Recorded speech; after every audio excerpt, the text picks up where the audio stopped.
तो hello friends, आपका स्वागत है मेरे यूट्यूब चैनल टेक्निकल विशु पर। तो मैंने बताया था आपसे, मैंने AKTU का जो भी काउंसलिंग होगा उसके लिए मैं अपडेट लेके आता रहूँगा। अगर किसी को भी राउंड वन का जो भी अभी था चॉइस फिलिंग, वो चॉइस फिलिंग हो चुका है। कल 8 तक कल लास्ट डेट थी, आज 9 है। और कल जैसा कि सीट अलॉटमेंट का रिजल्ट भी आ जाएगा। आज NIC जो भी आपका डाटा वेरिफिकेशन होता है वो वहाँ से वेरीफाइड होगा। और कल 10 तारीख है, जो पहले राउंड का जो सीट अलॉटमेंट होगा उसका रिजल्ट कल आने वाला है। तो जैसे ही रिजल्ट आता है AKTU का, जो भी कट ऑफ आएगी, मैं तुरंत वीडियो आपके लिए लेके आऊंगा। अभी मैं थोड़ा बिजी था, इस वजह से मैंने वीडियो लाने में थोड़ा देरी कर दी है, लेकिन अब से मैं आपके साथ बना रहूंगा। आपको जो भी हेल्प चाहिए मैं पूरी हेल्प करूंगा। अगर आपको किसी को चॉइस फिलिंग में दिक्कत है या जिसे भी सीट नहीं मिली होगी, आप फिर से मतलब मॉडिफाई अपना कर सकता है, तो मैं आपको पूरा बताता रहूंगा आप कैसे करना है क्या नहीं करना है। तो सबसे पहले मैं बात करूंगा, यहाँ से देखिए टेंटेटिव शेड्यूल भी मैं आपको दिखा सकता हूँ। यहाँ से जो फर्स्ट ईयर का है, यहाँ पे देखिए बोला है कि सीट अलॉटमेंट, देखिए सीट अलॉटमेंट 10/8 को हुआ है। मतलब कि कल कल आ जाएगी इसकी मतलब राउंड वन की जो भी सीट अलॉटमेंट थी वो कल आ जाएगी। जैसे आएगी मैं आपके लिए कट ऑफ लेके आऊंगा, कौन सी कॉलेज से कितना गया हुआ है, कहाँ पे कितने पे CS क्लोजिंग ओपनिंग रैंक, सारा मैं डिटेल लेके आऊंगा। और मैं मतलब थोड़ा चीजें बता दूं कि क्या करना है क्या नहीं करना है, जैसे कि जिनको भी कल सीट मिल जाएगी, मतलब अभी मान लीजिए आपने भरा है, आपने चॉइस फिलिंग की है, जितने भी चॉइस फिलिंग की है में भी आपको मान लीजिए सीट कैसे अलॉट होता है। जैसे आपने भरा है, मान लीजिए IIT लखनऊ का CS डाला है, IIT लखनऊ का इलेक्ट्रॉनिक्स डाला है, IIT लखनऊ का इलेक्ट्रिकल डाला हुआ है, ऐसे सारे ब्रांच डाले हुए हैं।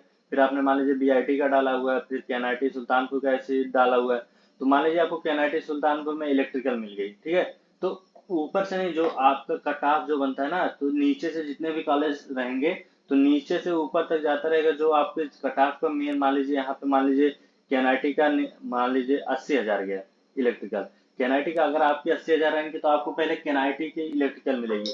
फिर अगर आपको मान लीजिए वो आपको नहीं पसंद आया, तो आप BIT, आपको अगर BIT में लेना है, मान लीजिए BIT की 70,000 इलेक्ट्रिकल गई, तो आपको कैसे मिलेगा, नीचे से मिलने चालू होते हैं चॉइसेस। ये नहीं कि आपको ऊपर से मिलेंगे। अगर आप ऊपर से मान लीजिए भर दिए, आपने ऊपर से भर दिया, आपने KNIT को ऊपर भर दिया, इलेक्ट्रिकल को नीचे भर दिया, तो सबसे पहले आपको कहाँ की सीट अलॉट होगी, क्योंकि KNIT का बहुत ज्यादा 80,000 कट ऑफ गया था।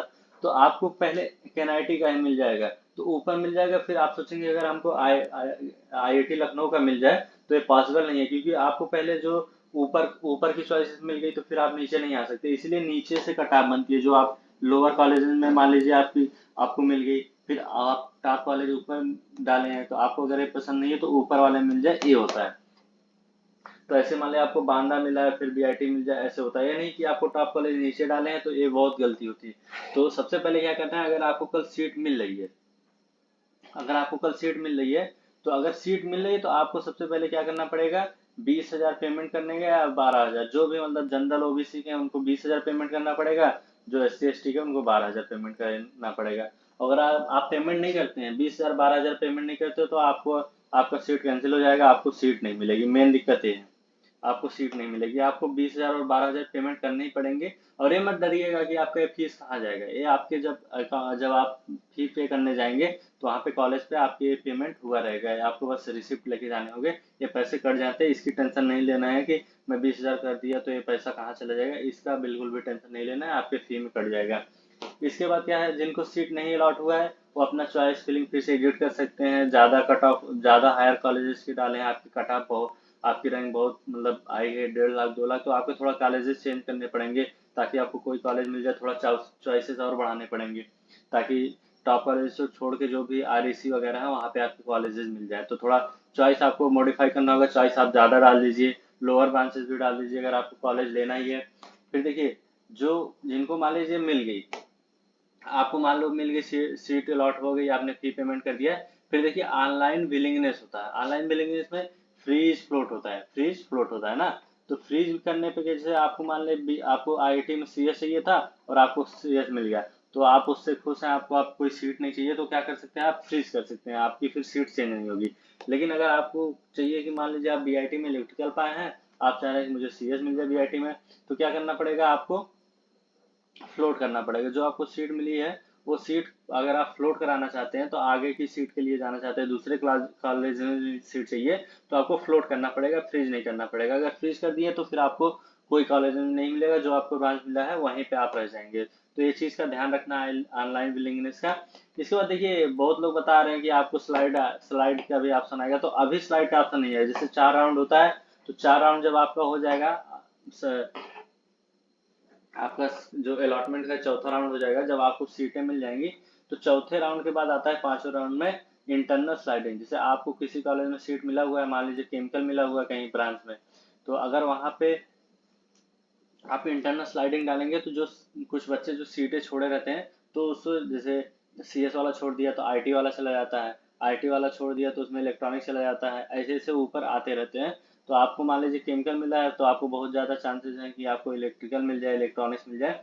तब इंटरनल स्लाइडिंग होती है, वो मैं आपको बताऊंगा चौथे चौथे राउंड के बाद जो आएगा, मैं उसमें आपको बताऊंगा। उसमें 5वें राउंड में इंटरनल स्लाइडिंग होती है, उसको आपको दिक्कत नहीं है। तो सबसे पहले आपको क्या करना है,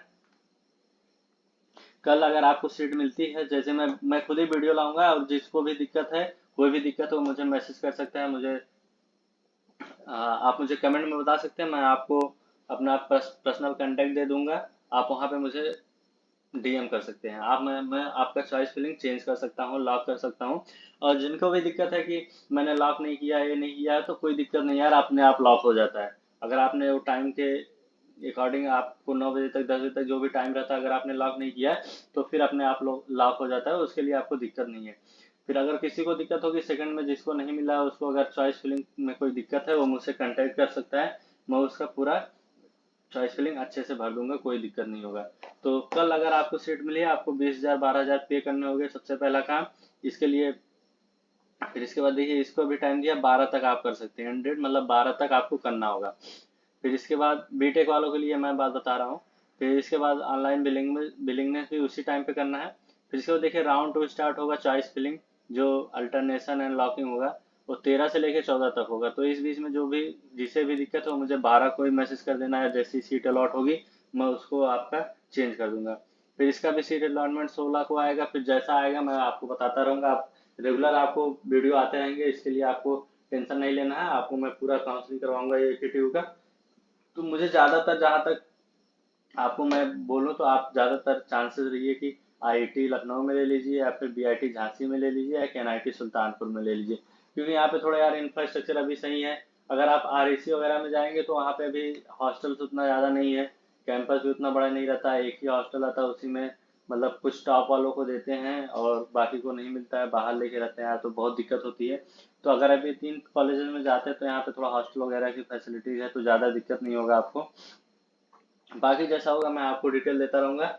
और जैसा जैसे ही आया कल, मुझे जो भी जिससे भी जो भी ब्रांच मिले, बीआईटी वगैरह में अगर ब्रांच मिले, तो आप मुझे मैसेज कर सकते हैं। आपको मैं बताऊंगा आपको क्या करना है आगे, डॉक्यूमेंट वेरी आपको जब आना होता है, फिजिकल रिपोर्टिंग वगैरह सारे मैं डिटेल देता रहूंगा, कैसे लेके आना है, कितना डॉक्यूमेंट लेके आना है। आप मैं आपको सब बता दूंगा, क्योंकि मैंने यार कराया हुआ है, तो मुझे सारे आइडियाज है, आपको कोई दिक्कत नहीं होगा। और आप जब फिजिकल रिपोर्टिंग के लिए आएंगे, बहुत लोग यार डीडी बनवाते हैं बैंक से। तो अगर आप डीडी बनवाते हैं ठीक है, नहीं तो फिर आप नेट बैंकिंग लेके आइएगा, क्योंकि यार अगर यूपीआई से 70-80 हज़ार करेंगे, तो काफ़ी रुपए कट जाते हैं, 600-700 रुपये 800 रुपये कट जाते हैं। नेट बैंकिंग से करेंगे तो आपको शायद 29-30 रुपये कटते हैं, तो वो भी ध्यान रखिएगा। अगर आपका कोई फ्रेंड है, आप नेट बैंकिंग नहीं चला रहे हैं, कोई फ्रेंड है, उसका लेके आ सकते हैं। तो फीस भरने में कोई ज़्यादा दिक्कत नहीं होगा, उसके लिए कोई दिक्कत नहीं है। बाकी जैसा होगा मैं आपको डिटेल लाता रहूंगा। तो अगर वीडियो अच्छी लगी हो, तो लाइक जरूर कर दीजिएगा। थोड़ा लेट हो गया है वीडियो बनाने में, तो आप लोग उसकी दिक्कत ना लीजिए, आप रेगुलर वीडियो आते रहेंगे। तो कोई भी दिक्कत होगा, आप मुझे कमेंट कर सकते हैं, मैं आपसे कांटेक्ट कर लूंगा।